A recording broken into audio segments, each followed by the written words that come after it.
కొత్తిమీర కరివేపాకు మొత్తం సన్నగా తరిగారండి.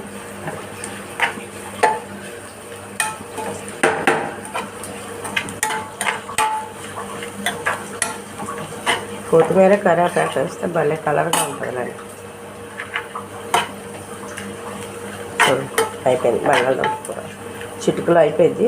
అన్నం ఉడకబెట్టేటప్పుడే బంగాళదుంపలు కూడా ఉడకబెట్టేసుకొని తాలింపు వేసేసుకున్నామంటే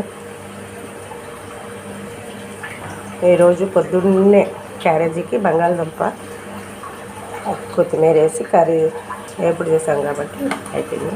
నేను మొన్న కొట్టుకున్న అది చిన్నుల ప్రకారం అండి. ఎట్లా వచ్చింది అది కూడా మీకు నార్మల్గానే రాగి జావా తెలిసిందే కదా. క్యారేజీ అంటేనే హడావిడ్లండి.